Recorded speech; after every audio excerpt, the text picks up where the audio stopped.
Welcome to the next Salu meetings. Today we will talk about the Layer-1 encryption, as we see on the market that more and more companies, not only the financial sector but also the big enterprise, talking and discussing about how to make their data more protected.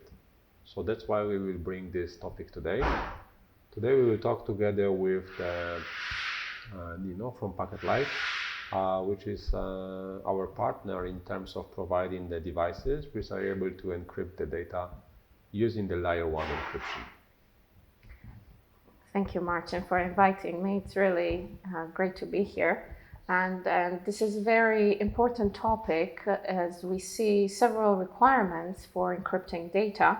One, of course, is the enterprise desire to have secure transmission, but also very important that there are many regulations today, government regulations, especially in the financial sector, as well as in protecting personal data. So even the universities, hospitals, and any other types of financial and credit institutions are required in many countries by law to provide secure transmission of their data. Exactly. We hear about the banking sector clients that they need to use this encryption Layer-1 too.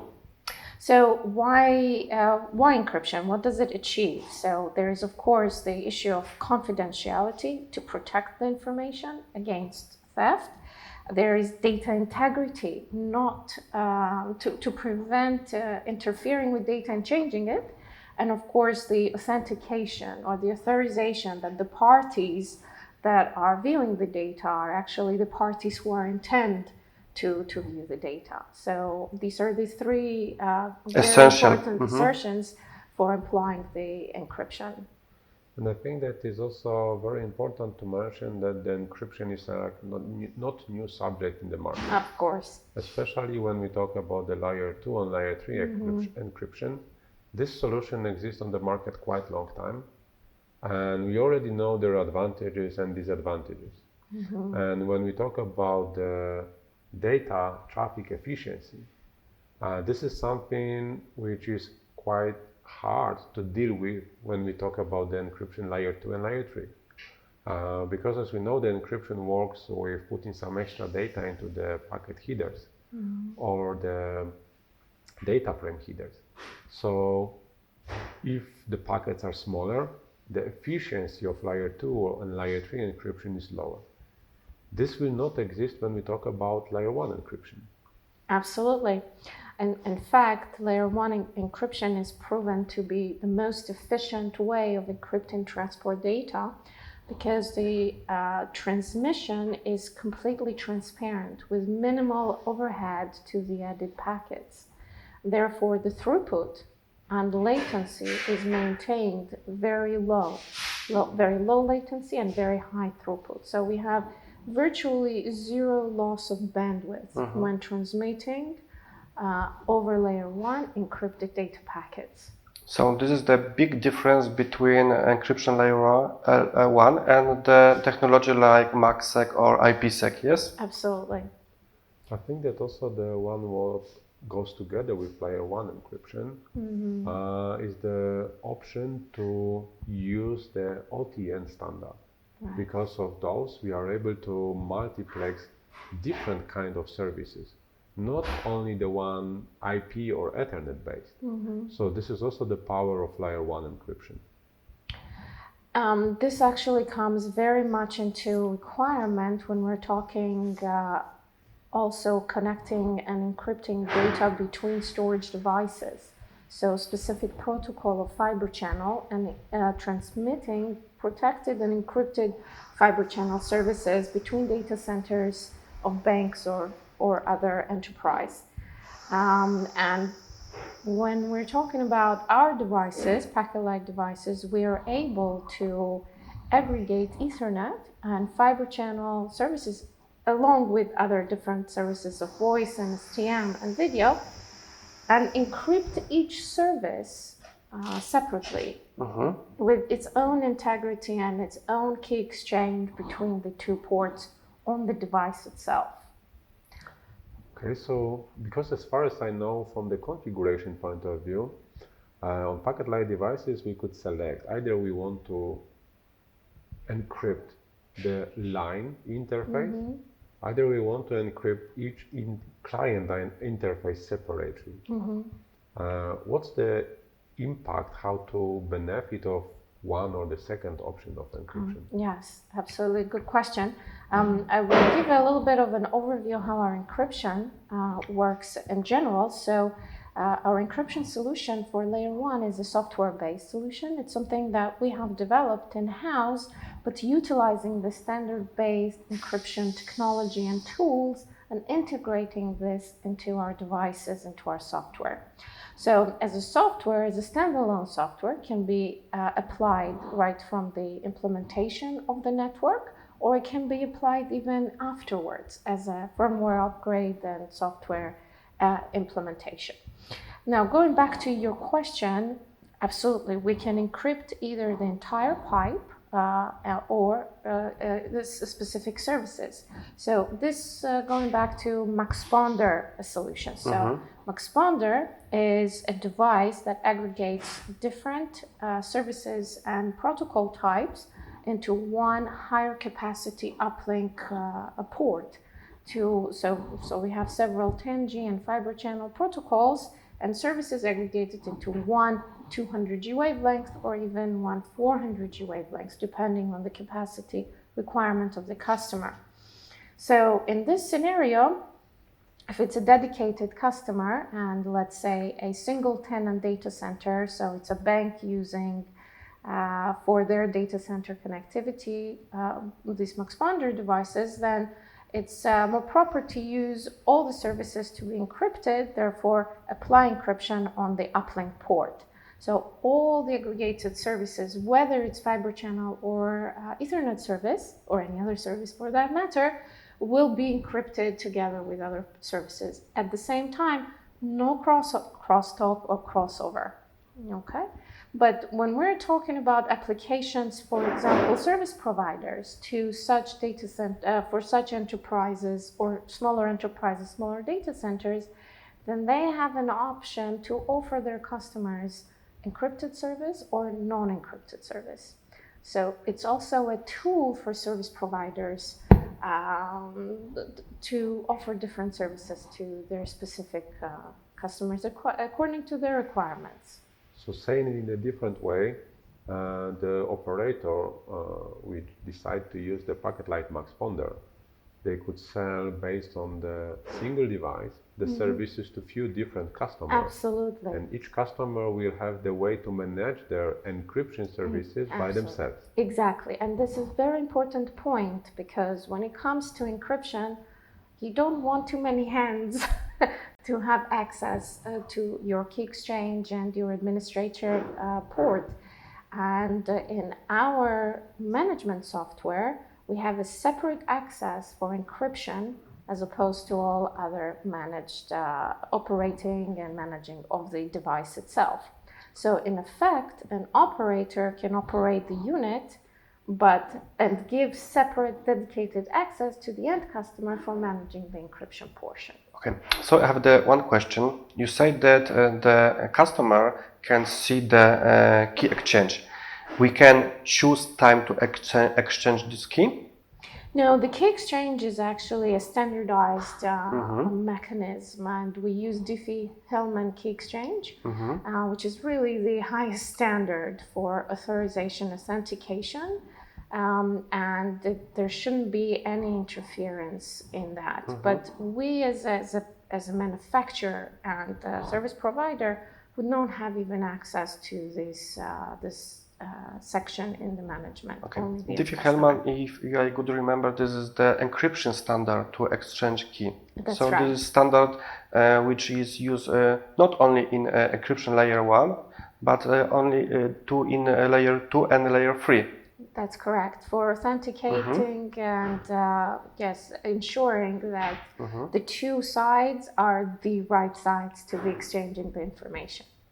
Last time I read about the new type of the exchange key. I think this is called the quantum exchange. Yes. That's right. There is a development towards the quantum security, which actually works in combination with our software. So it's a parameter that stands before the encrypted data is transported.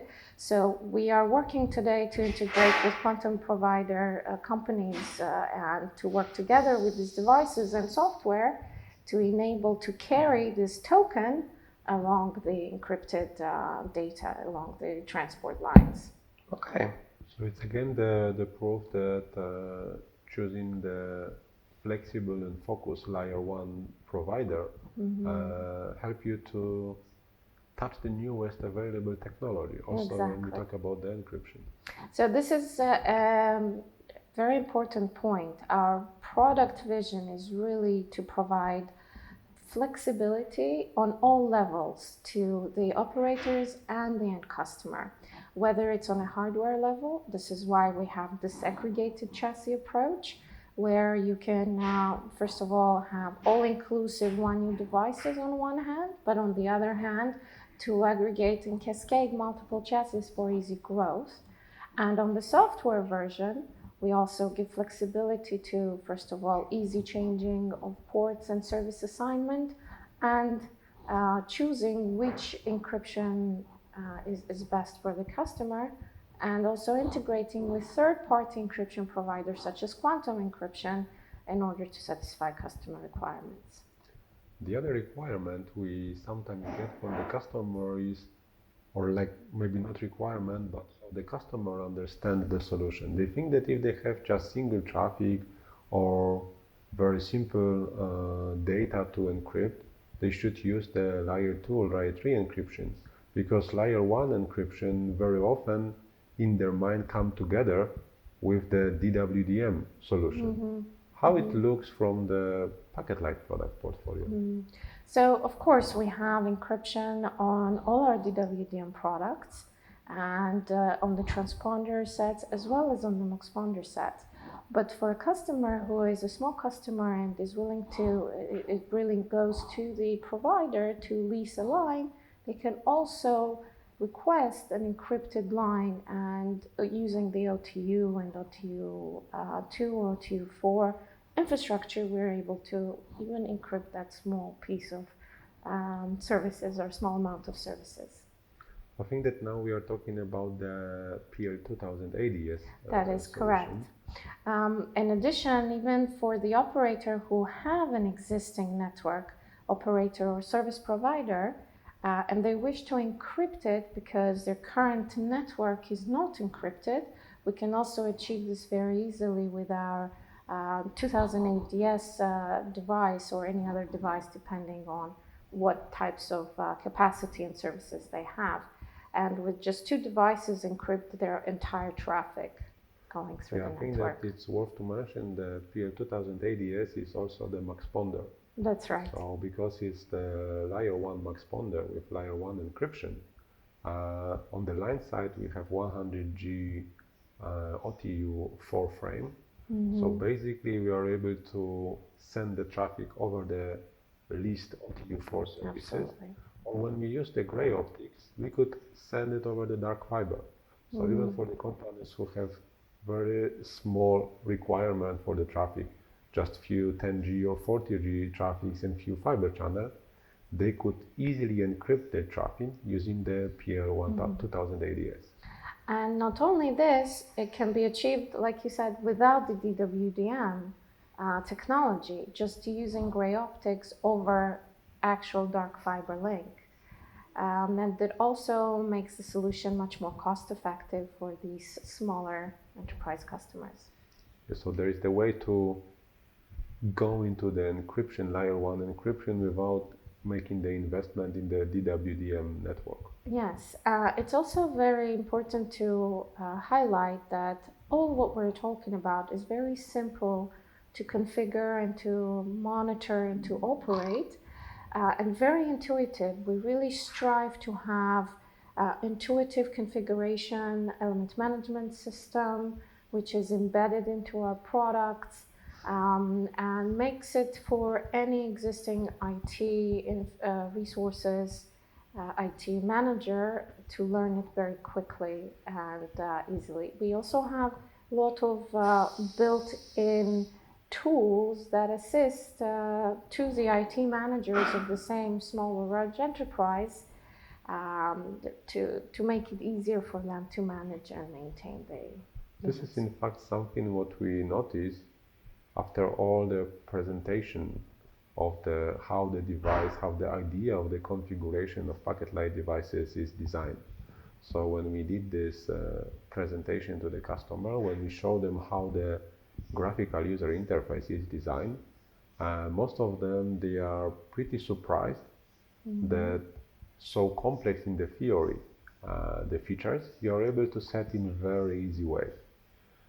Just with few clickings, you are able to set the max ponder feature, Layer-1 encryption. You are able to get the information what's wrong in the network. And I think that is also worth to mention that if we talk about the simple application that we have just point-to-point connection, the basic version of EMS system is built into the devices.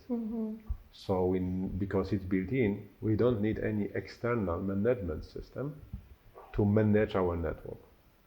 Or additional software, which involves, of course, additional server, additional operating system, etc., and maintenance, which of course is available from our offering. We have a fully enhanced network management software, an MS system, which is operating for large networks.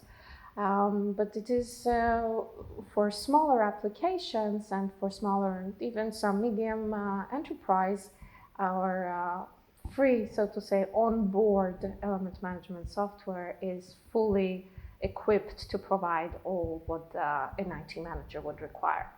I think that for our audience also very important will be the question about the licensing, because we see the trend on the market that a lot of companies introduced a different way of licensing, making it sometimes really complex and nightmare for the customers. So this is the question for you: how looks the licensing in the PacketLight? So actually, the encryption is the only license, the only licensed product that we have, and it's not licensed in general licensing understanding. It's really one-time license. It's a software, but it's really just one-time fee, and then part is just maintenance is a part of the entire project. But all other products are pretty much license-free. That is a product decision from our company, and we maintain and we stick to this product vision because we believe in flexibility for the customer side. So, for example, we've seen in other types of products, you need a license to upgrade the port or change the port protocol. For example, from Ethernet to fiber channel, or if you want to upgrade from a 10G to 40G Ethernet or to 100G Ethernet, then you need different license and or request opening the license from the vendor itself. And in our devices, all ports are open, and you can change the port by drop-down menu, by clicking disconnecting the port if you want to change from Ethernet to fiber channel. It's no problem, and it's done in seconds with our EMS software. And it's very flexible. You don't have to come to us to request, give us this change and that change. Now, this takes a lot of headache away from the customer. One, of course, is the cost. Although the license cost for ports and such may not be so high, but it still adds up.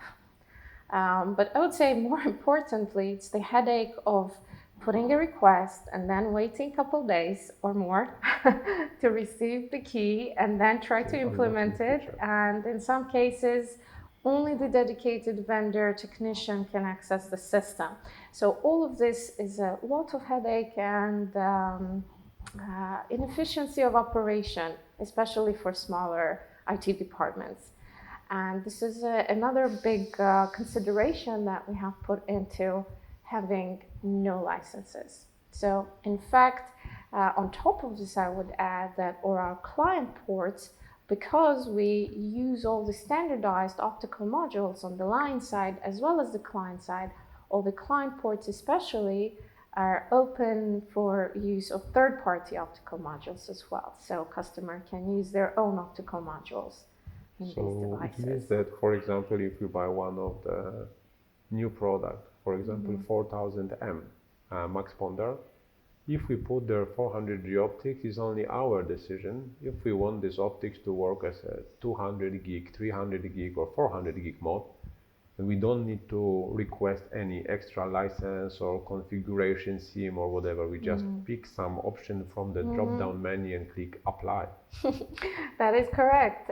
Specifically for 4000M, it's a very unique device because it is a max ponder of 400G capacity, but it does have 2 uplink ports, which allows actually a metro environment, and we can go up to 600G capacity in just one U, integrated with EDFA as well as optical switch if required. So it is a very unique application. So for long distances, you can from the drop-down menu choose if you want a 400G capacity or if you want to have a 200G capacity going over long distances. The same applies to our transponder, 400G transponder, which is a 4000T, aggregating 4 400G lines in one U device and providing quite a lot of capacity, 1.6 tera, in one U device with EDFA and MUX-TMUX inside the unit itself. And there too, for operators going long distance, definitely an option to choose 400G, or for longer distances or even slightly less poor optical environment, then 200G option. That sounds really flexible. Yes. I would like to emphasize one more thing, because we often think that some customers require the smooth upgrade in the future. How it works with the PacketLight device? Right, a very good question. So we actually analyze the customer requirements today and for their growth needs tomorrow. So and then we try to really custom cater the right device for their needs. But if we take, for example, a max ponder device, the customer may not have, let's say take 4000M, a 400G max ponder device.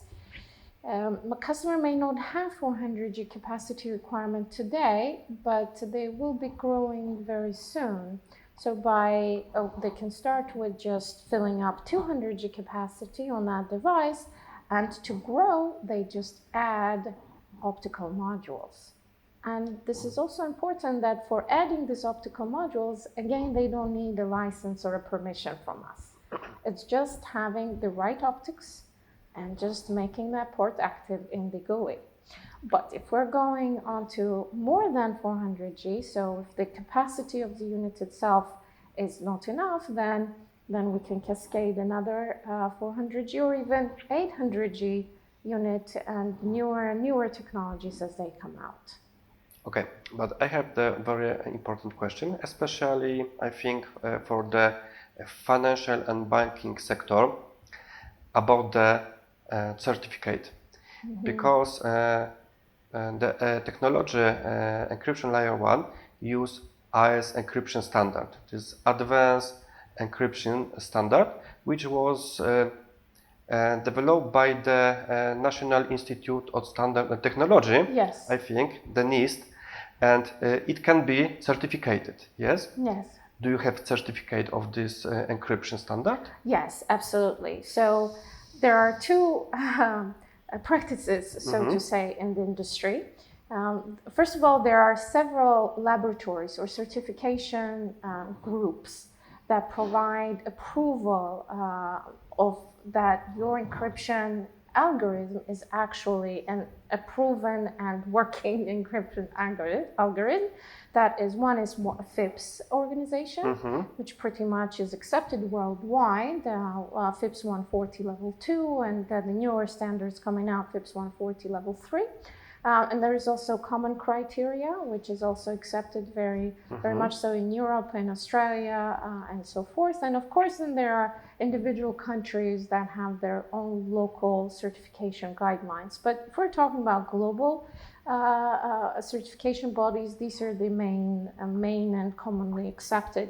Now, these bodies actually these organizations have the tools and laboratories and the infrastructure that allows them to measure and test and try to break into your certification mechanism and do all kinds of different attempts to break it, and in the end they give you an approval. They give you a certificate that says you have been certified, that your encryption license actually meets all the standards and all the requirements and cannot be hacked. So we are the center that this equipment have the license. So we, yes, of course, have certified. We have certificate, and this, by the way, can be checked also for each vendor on these respective organizations' websites by using the certificate number that the vendor provides.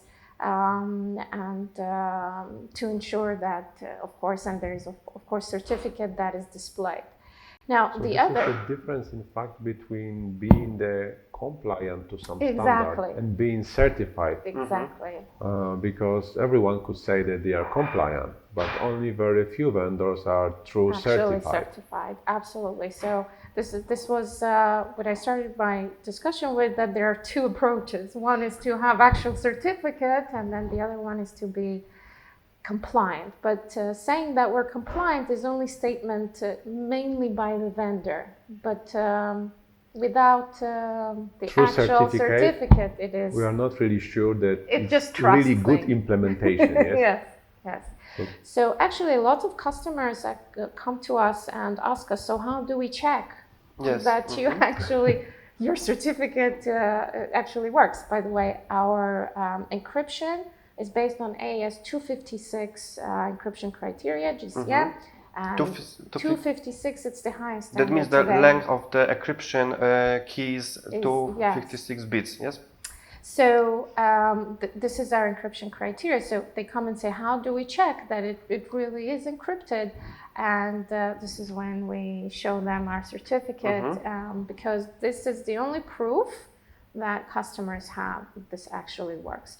These laboratories are third-party laboratories that are completely independent from any vendor bias. Therefore, these certificates are highly reliable.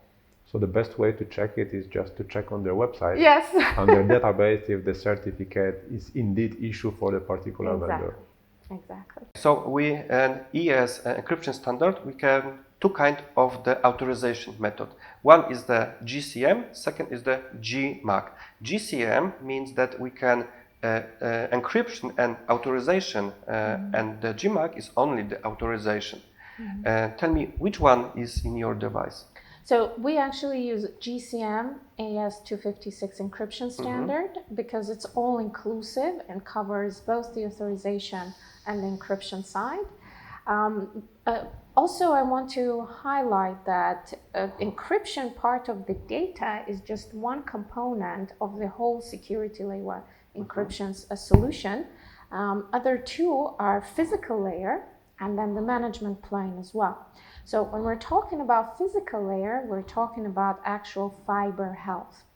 And our devices, part of the encryption license is a continuous monitoring of the optical budget over the actual fiber strand, and a slight change even is recorded and alarm can be sound. Because when there is a possible tapping attempt or some change on the fiber, we see this in change also in the optical power budget on the line, and this is right away identified, and an alarm can actually be recorded and notify the So administrator. I understand that we not only the encryption data, but only the keeping the fiber. Yes, actual physical fiber optic cable is also monitored for possible tapping alarm. Because Based this on is the something change. which, in fact, is very important, because I think that a lot of people have in their mind that we are not able to store some data from the fiber optic. That this is something which we are able to easily do with the copper cables, but the fiber cables protect us from it. And in fact, it's not true, because now it's very easy to tap the optical cable.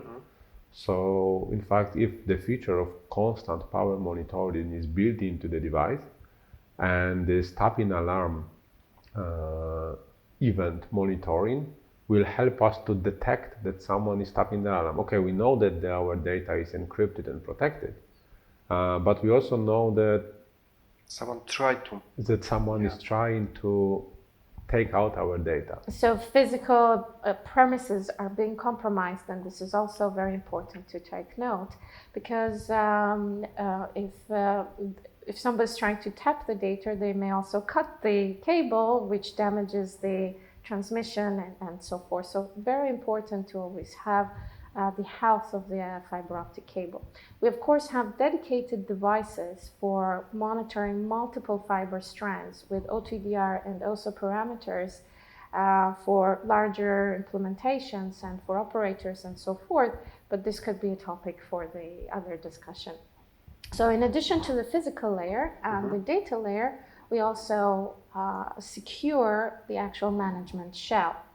The actual web GUI, which is used to access, to configure and change and maintain and operate the devices. And so you mean that inside the management system, we also have built-in kind of firewall? Absolutely. We have built-in firewall to prevent unauthorized access to the devices as well to the management plane. And itself, the whole management frame is secured with HTTPS access, because our EMS software is web-based.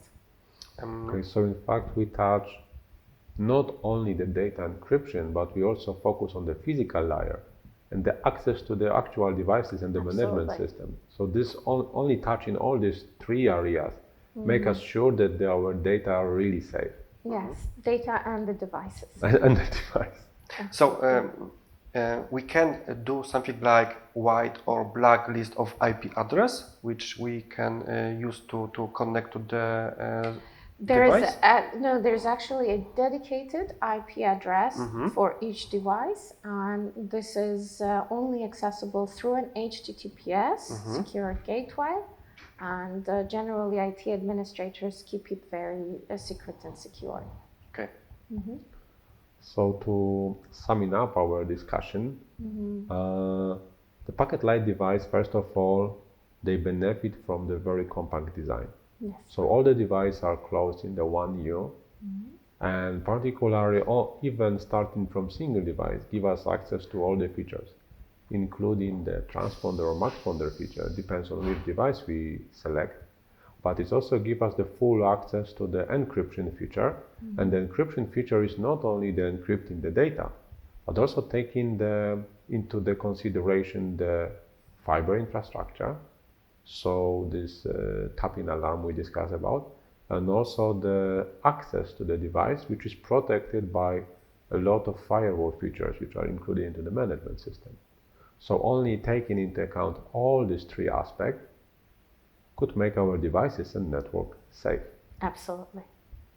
Thank you very much for discussion. Thank you. It was It was very a pleasure interesting. to be here.